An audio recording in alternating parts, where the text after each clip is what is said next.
हे पितरांनो तुम्हाला नमस्कार करतो. ओम श्री गणेश देवताय नमः. ओम श्री कुळ देवताय नमः. ओम श्री गुरु देवताय नमः. ओम सर्वश्री इष्ट देवताय नमो नमः.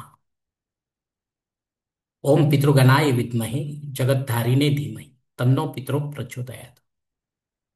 शिवशरणात मित्रांनो, मी कडप्पा परत एकदा आपल्या समोर हजर आहे. माझ्या धर्मकरम चॅनलमध्ये आपले सहर्ष स्वागत करीत आहे.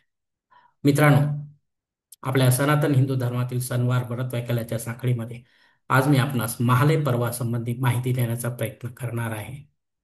महालय पर्वामध्ये जे विशेष श्राद्धकर्म केले जाते ते या व्हिडिओमध्ये आपण पाहणार आहोत. तेव्हा आपणा सर्वांना माझी नम्र विनंती की माझा व्हिडिओ आपण शेवटपर्यंत पाहावा आणि ऐकावा.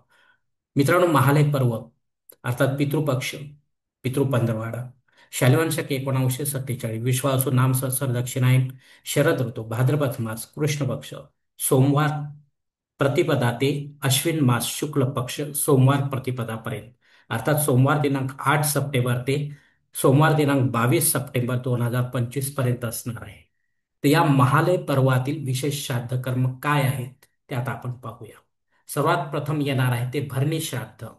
गुरुवार दिनांक 11 सप्टेंबर 2025 रोजी आहे.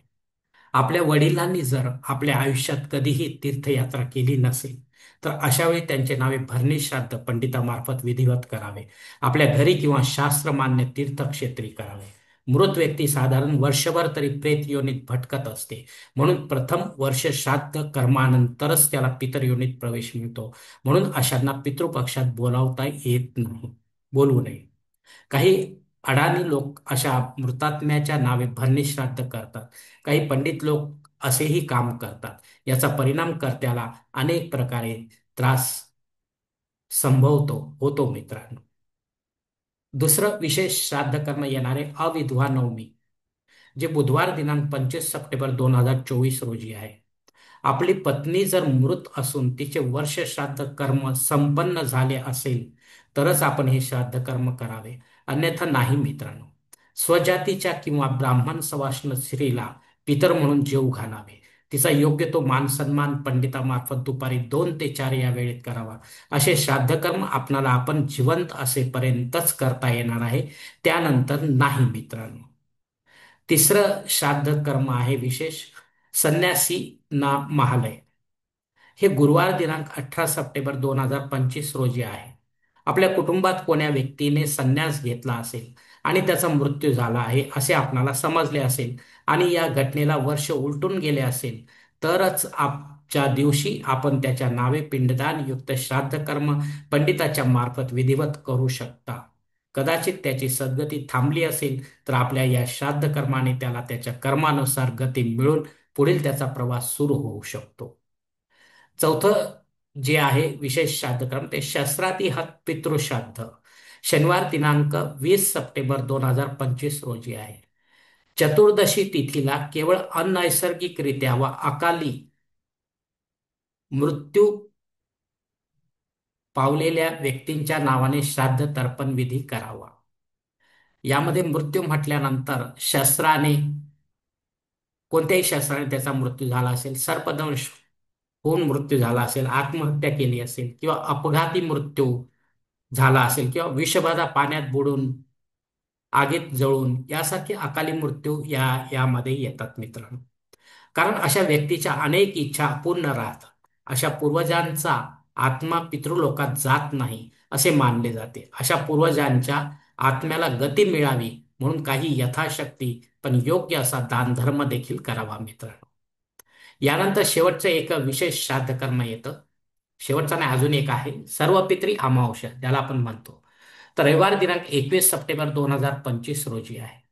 आपल्या वडिलांची मृत तिथी, मास, पक्ष, वार, वेळ वा इंग्रजी दिनांक, महिना, वेळ आपणास काहीच माहीत नसता अशांचे श्राद्ध कर्म आजच्या दिवशी करावे. किंवा प्रतिपदा ते चतुर्दशीपर्यंत आपणाला आपल्या पितरांचे श्राद्धकर्म काही कारणास्तव करता आले नाही तर आजच्या दिवशी ते श्राद्धकर्म विधिवत पंडितामार्फत करावे. उरल्या सुरल्या पितरांच्या नावे महालय श्राद्धकर्म आपण आजच्या दिवशी विधिवत करू शकता मित्रांनो. आता सहावं आणि शेवटचं विशेष श्राद्ध कर्म असं आहे ज्याला आपण मातामह श्राद्ध कर्म म्हणतो, जे सोमवार दिनांक 22 सप्टेंबर 2025 रोजी आहे.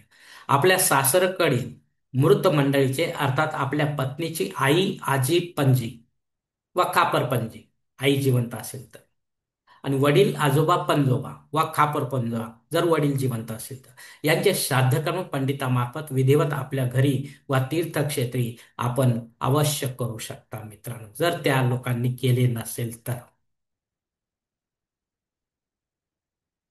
धन्यवाद मित्रांनो. अशा प्रकारे हे 6 विशेष साधकर्म या महालय पर्वामध्ये येणार आहेत, जे आपल्याला पंडिताच्या माध्यमातूनच करायचंय. भले पिंडदान युक्त करा वा पिंडदान विरहित श्राद्धकर्म करा, पण पंडिताच्या माध्यमातून करा, जेणेकरून विधिवत केल्या गेल्यामुळे कर्म हे श्राद्धकर्म आपल्याला त्याचा फायदा होईल मित्रांनो. दक्षिणा जाऊ देत, काय घेतील, जास्त घेत नाहीत मित्रांनो ब्राह्मण लोक, पुरोहित लोक. पण आपल्याला हे करणं गरजेचं आहे, कारण वर्षातून एकदा आपण हे करत असतो, करायचं असते. तिथे माहीत असेल ते दोनदा करतो, मृत तिथीवर आणि महालय पर्वामध्ये त्याच तिथीवर. धन्यवाद मित्रांनो. आजचा हा विशेष साधकामाविषयी संबंधीचा जो व्हिडिओ आहे, मी तो याच ठिकाणी संपत आहे. आपण जर माझ्या मताशी सहमत असाल तर कृपया माझे धर्मकरम चॅनल सबस्क्राईब करा, लाईक करा, आपले कुटुंब व मित्रपरिवार असं शेअर करा. तसेच कॉमेंट्स बॉक्समध्ये आपले मत अवश्य नोंदवा आणि माझा पुढील व्हिडिओ आपल्यापर्यंत पोहोचण्यासाठी बेल बटन अवश्य दाबा. धन्यवाद मित्रांनो. पुढील भेटीपर्यंत आपण खुश राहा, आनंदी राहा, प्रसन्न राहा. हरि ओम. शिवशंभो महादेव.